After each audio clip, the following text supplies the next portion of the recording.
Olá a todos, bem-vindos mais uma vez ao Tradição Católica em Foco. Meu nome é Dionísio Lisboa, dando prosseguimento aos vídeos que tratam das revelações que os santos tiveram em revelações privadas, né, particulares, sobre o final dos tempos e sobre o fim do mundo, tá bom?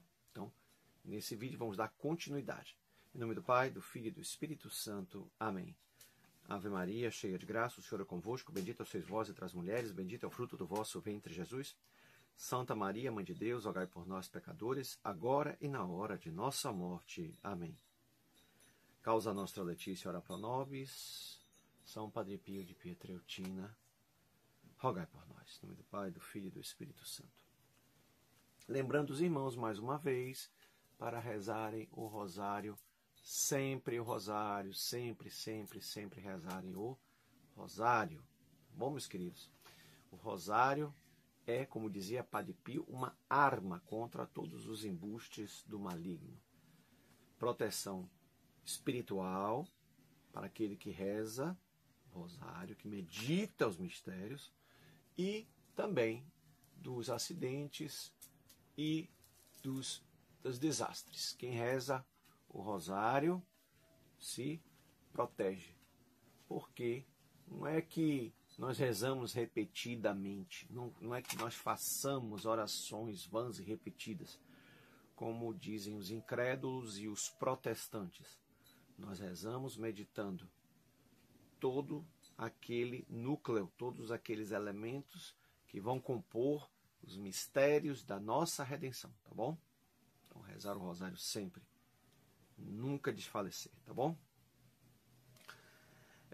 Dizer a vocês que gostam do conteúdo deste canal, que curtam e compartilhem, comentem e se inscrevam. Por quê? Porque o canal, todo aquele canal que envolve a reta doutrina católica, a tradição católica, ele sofre shadowban da plataforma. Isso aí não tem jeito, tá bom? E se vocês, o que é que vocês fazem? Curtam, compartilhem, comentem. Tem cada comentário maravilhoso. Tem os também meio sofríveis, né? De gente que gosta de atacar meu canal e fazer críticas destrutivas, não críticas construtivas. Quando a crítica é construtiva, legal. Mas quando eles só querem mesmo fazer treta, pelo amor de Deus. Então, e sem se esquecer, por favor, do i de se inscrever. Então, os 3 Cs. Curta, compartilhe, comente e se inscreva, tá bom? Às vezes você se inscreve e não curte, às vezes você curte e não se inscreve, às vezes você comenta e não se inscreve, às vezes você curte, mas não compartilha. Então, meu povo, vamos dar força a esse nosso canal, tá bom? E lembrando, mais uma vez, quem puder ajudar, por favor, o Seminário do Imaculado Coração de Maria, lá em Friburgo, por favor, vamos ajudar. É da tradição para a formação de padres da tradição, tá bom? Precisa ampliar os espaços para receber novos candidatos a seminários e seminaristas, tá bom? Vou deixar aqui na descrição. E também recomendo o canal do Padre David Nas, para que ele reine, do Padre Fábio Calixto também. O Padre Fábio Calixto tem 2 canais maravilhosos, um de catequese e o outro de história, principalmente história do Brasil, tá bom? Padre Fábio Calixto e Padre David Ness, né? Do Para que ele reine. Então, meus queridos, hoje vamos retomar as revelações particulares que alguns santos tiveram no transcorrer da história da igreja. Alguns santos iluminados pelo Espírito Santo conseguiram penetrar muitos dos mistérios do final dos tempos, chamado fim dos tempos, e também do fim do mundo. Porque um não é o outro, mas estão relacionados. Eu acredito particularmente que nós estamos agora no fim dos tempos. Depois virá o fim do mundo, tá bom? Mas para isso primeiro, aquelas profecias de restauração da igreja, de conversão dos pagãos, do povo em geral, do mundo, uma parte do mundo será convertida e tudo mais. Não é fim do mundo. Nossa Senhora fala que por fim o Santo Padre consagrará a Rússia, e a Rússia se converterá e tereis algum tempo de paz. E esse tempo de paz, é depois desse tempo de paz que é livre o católico para pensar isso sem cair em heresia. E depois desse tempo de paz que eu acredito que venha o fim do mundo.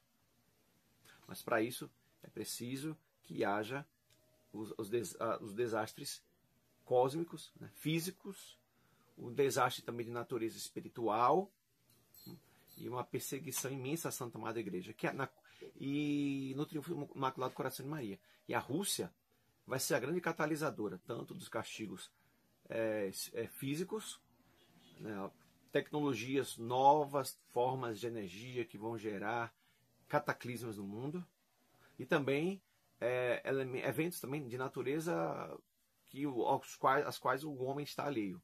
Eventos naturais, também desastrosos. Mas isso é papo para outro vídeo. Acho que eu já tenho vários vídeos tratando disso, eu recomendo que vocês procurem, tá bom?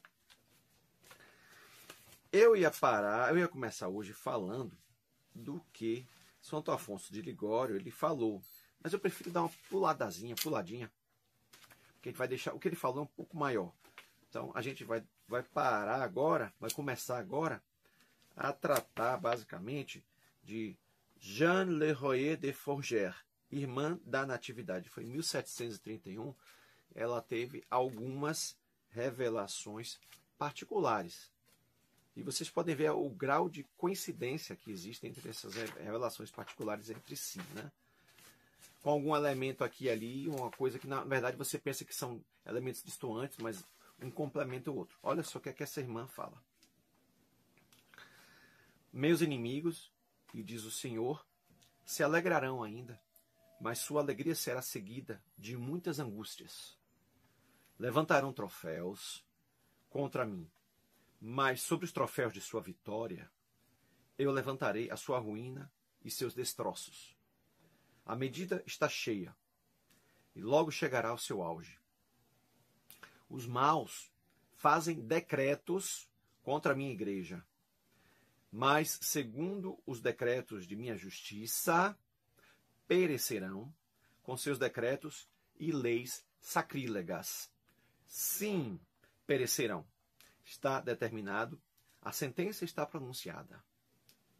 Com meu poderoso braço, os precipitarei como o raio ao fundo do abismo e cairão com a mesma prontidão e violência que Lúcifer e seus sequazes. Então, essa é uma profecia da irmã Jeanne Le Royer de Fourgère, irmã da Natividade, em 1731. Agora vamos para profecias que eu acho mais próximas, mais interessantes, de uma mística. Eu acho a beata Ana Maria Taigi, por volta de 1769. O corpo dela está até incorrupto, tá bom? Ela diz assim, olhem só, prestem atenção e apurem os ouvidos. Os castigos da terra serão mitigados, porém os do céu serão universais e espantosos. Milhões de homens morrerão pelo ferro, seja pela guerra, seja por lutas entre civis, e outros milhões morrerão de morte imprevista. Depois, nações inteiras voltarão à unidade da igreja. Olha só. E olha só que ela continua dizendo. E muitos turcos, quer dizer, árabes. Quando a profecia católica particular fala em turcos, fala do islamismo em geral. E muitos turcos, pagãos e judeus serão convertidos. E seu fervor encherá de confusão aos antigos cristãos. Em uma palavra, me dizia o Senhor que ele quer limpar o mundo e sua igreja, para a qual preparava um renascimento milagroso, o triunfo de sua misericórdia. Olha aí, como se assemelha com as profecias de Fátima e também La Salete. Esta visão aconteceu muitas vezes, diz a beata Ana Maria Taigi. Vi a terra rodeada de chamas, coberta de trevas, ruindo numerosos edifícios, e tanto a terra como o céu pareciam agonizar. Esta prova será seguida por um renascimento universal. Isso tudo acontecerá quando parecer que será impossível para a igreja fazer frente a tantas perseguições. Não obstante o sol se abrir para ver correr rios de sangue, a Virgem intercederá para deter os castigos preparados. Será uma grande crise, mediante a qual Deus irá purificar a igreja. Crise, ó, crise. Mas vejo desencadear-se um espantoso ciclone. O céu arde, a terra se entenebrece, surgem as pestes, revoluções, revoltas, matanças, batalhas, e negros aeróstatos, quer dizer, aeroplanos, aviões negros aeróstatos, aviões, naves espaciais, naves estelares. Então vejo negros aeróstatos percorrendo os céus, cobrindo a terra de fogo e trevas. Aeróstatos, né? Interessante. Beata Ana Maria Taigi. Agora, vamos avançar um pouco mais. Ela continua. Trevas pestilentas, povoadas de visões horrorosas, envolverão a terra. Por 3 dias. Ó os 3 dias aí, gente. 3 dias de trevas. Ela diz que vão haver esses 3 dias de trevas. E não só ela. Parece que o Beato Palau também fala. O flagelo da terra poderá ser mitigado pelas orações, porém não do céu, que será espantoso e universal. Todos os inimigos da igreja, ocultos e aparentes, perecerão nas trevas, com exceção de alguns que Deus os converterá depois. O ar estará empesteado de demônios que aparecerão nas formas mais horríveis. Depois das trevas, São Pedro e São Paulo descerão dos céus e pregarão em todo o universo. Designando um Papa, uma grande luz saltará de sua pessoa e irá pousar sobre o cardeal que será o futuro Papa. Opa, o grande Papa, o grande Pontífice. Olha a Beata Ana Maria Taigi, olha o que ela fala agora. Gravem isso. Os russos se converterão, e a China também. E todo este povo estará em júbilo, contemplando o triunfo da Igreja. Entretanto, haverá uma perseguição terrível nesta desgraçada época.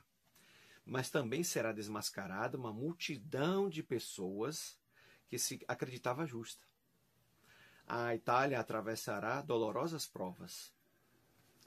Deus enviará um duplo castigo para uma parte da terra, a saber, a guerra, revoluções e outros males. E outro ao céu, a saber, a escuridão espessa que impedirá de se ver o que quer que seja. Esta escuridão será acompanhada de uma infestação dos ares, que fará morrer, se não exclusivamente, pelo menos e principalmente, aos inimigos da religião, os inimigos da igreja. Enquanto durar este eclipse, será impossível haver luz. Somente as velas abençoadas se deixarão acender e poderão difundir claridade. Opa! Velas bentas.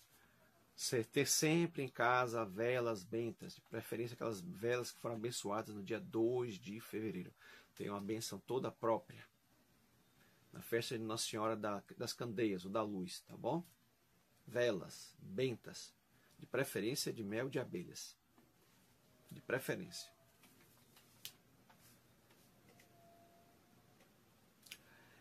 Quem abrir as janelas para olhar para fora ou queira sair de casa será morto instantaneamente. Durante todos estes dias, as pessoas devem ficar em casa recitando o Rosário. Lembra que eu já falei aqui no Rosário? Pois é. Vamos à outra profecia. Petite Marie d'Esterreau, 1773. Olha só a profecia que ela faz. A revelação particular. Pasmará todo o universo por um grande acontecimento em que serão castigados os maus de uma maneira espantosa. Nos anos precedentes a este sucesso, haverá uma grande mortandade. Os maus serão desconcertados e muitas vezes verão seus projetos desbaratados por causa das orações de almas boas. Mas eles não desistirão de seu desejo e determinação de fazer perecer todos os bons, aos que, por antecipação, farão marcas e sinais em suas casas e portas, para que não escape nenhum. Porém, quando se acharem a ponto de executar esta nova injustiça, Deus começará a sua justiça, e eles se verão como cegos e feridos pela vertigem. A divisão reinará entre eles e se degolarão uns aos outros.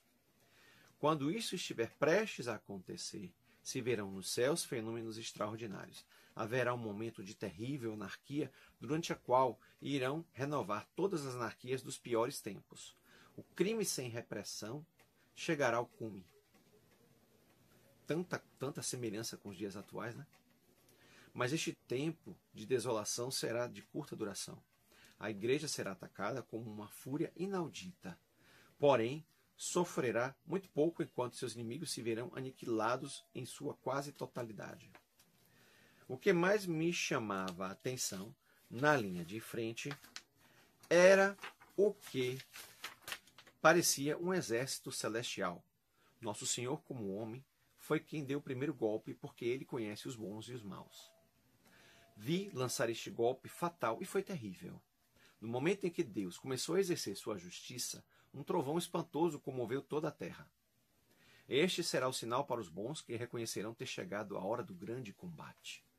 Ouvi então uma voz que gritava: tudo está perdido. E naquele instante, o luminoso menino que me conduzia me fez observar que sobre as casas se dava uma grande batalha. Com efeito, era uma espécie de pássaros horríveis e totalmente negros que davam gritos lúgubres e espantosos, batiam suas asas com força e iam golpear as casas. Ao mesmo tempo, acontecia um grande combate no meio de uma horrível carnificina, onde o sangue jorrava sobre a rua guilhotineira. Quase todos os maus pereceram. Vi homens que voltavam do combate dizendo: como é que pude escapar desta carnificina? Uns tocavam no peito, outros nas costas com admiração, onde tinham medalhas, crucifixos, relíquias e escapulários, e exclamavam: minha mulher que me deu, minha filha me deu, minha irmã é que colocou isso nas minhas roupas. É por isso que fomos preservados. E todos se converteram. Então, meus queridos, conversão, e a conversão é necessária. E para a conversão, oração e uma boa instrução. 90% é oração, 10% boa instrução. E para vocês, meus irmãos, eu recomendo o material do Instituto São Carlos Borromeu. Fantástico material. Quem quer dar a seus filhos esse maravilhoso presente, isso aqui é algo maravilhoso, gente. Entre em contato com o link do Instituto São Carlos Borromeu, que eu vou deixar aqui na descrição do canal. E se você usar o cupom Tradição 5, você tem um desconto de 5%, tá bom? E se usar Pix, tem outro desconto também de 5%, e vocês podem chegar a 10% de desconto. Gente, aqui eles dão, tem os 3 graus que você pode utilizar, né? As 3 formas: bronze, prata e ouro, tá bom? Tem aula de latim, tem aula do Catecismo de São Pio X para as crianças, tem música, especialmente música sacra, as cantigas, tem matemática, tem português, tem tudo que vocês possam imaginar, gente, tudo de interessante. Reta doutrina católica para as crianças, de 2 anos até o ensino médio, gente. Dionísio, eu não posso adquirir todo o material de vez. Não tem problema, meu povo, não tem problema. Parcela em 10 vezes no cartão. Não pode no Pix, pode no cartão em 10 vezes. Porque você tem que contrapor o que é ensinado erradamente nos estabelecimentos de ensino modernos e até nos ditos religiosos de hoje. Se você não tiver um material dessa envergadura, dessa qualidade, você está arriscando até mesmo a alma de seus filhos, de seus netos, de seus sobrinhos, tá bom? Então, por favor, vamos contrapor. Quer você faça homeschooling, quer faça em estabelecimento de ensino, ditos os estabelecimentos de ensino modernos, modernosos, tá bom? Usem esse maravilhoso acervo que o Instituto São Carlos Borromeu, ele realmente elabora esse material e fornece para todo o Brasil. Já tem vários estabelecimentos de ensino que já procuram a tradição, que estão se utilizando já desse material, tá bom? Então fica aqui a minha sugestão, Instituto São Carlos Borromeu. Voltando. Ana Catarina Emmerich também falou a respeito desse tema, né? Por volta de 1774 até o comecinho, salvo engano, até o comecinho do século XIX. Olha o que é que ela fala. Eram em grande número sectários e apóstatas. Em seu trabalho seguiam certas ordens e certas regras. Disse mais, vi com horror que entre eles havia também sacerdotes católicos. Vi o Papa em oração, rodeado de falsos amigos, que com frequência faziam o contrário do que ele ordenava. O mundo se converterá quando houver respeito na casa de Deus, a Igreja. 50 ou 60 anos antes do ano 2000, será solto Satanás por algum tempo. Então, 50 ou 60 anos antes do ano 2000. Mais ou menos, né? Mais ou menos no período do concílio, por ali, entre os anos 50, né? Para cá. Em especial, de 1960 para cá. Ela não especifica de uma forma precisa. Quando terminou o combate sobre a terra, a igreja e o anjo se tornaram alvos e luminosos. Também a cruz desapareceu e se viu em seu lugar sobre a igreja uma mulher alta e resplandecente, que estendia sobre ela o seu manto radiante de ouro. Sentia um resplendor e uma vida superior em toda a natureza e em todos os homens, uma santa emoção, como quando estava próximo o nascimento do Senhor. E sentia de tal maneira aproximar-se o reino, de que me vi forçado a correr a seu encontro, lançando gritos de alegria. Bem, meus queridos, amanhã farei outro vídeo também com as revelações a partir da Beata Isabel Canori Mora. Tá bom? Rezem muito. Tenham medalhas milagrosas, né, nas suas janelas, na porta de suas casas. Não esqueçam a imagem do Sacratíssimo Coração de Jesus e do Imaculado Coração de Maria, principalmente do Sacratíssimo Coração de Jesus, que precisa estar exposto nos lugares mais evidenciados de sua casa. Tem que ser entronizados por sacerdotes da tradição. E não podemos nunca nos esquecer de que Deus não nos abandona. Deus não nos dá as costas. Muitas vezes é nós que fazemos pouco caso, mas não podemos fazer isso. Tá bom, meus queridos? Buscar a Deus, procurar a verdade e rezar sempre o rosário. Buscar sempre a verdade e rezar o rosário. Beijar o escapulário. Ter o escapulário também com muita devoção, muito amor. Tá bom? Então, meus queridos, me despeço aqui. Um grande abraço. Salve Maria e que viva Cristo Rei. Em nome do Pai, do Filho e do Espírito Santo. Amém. Um grande abraço a todos.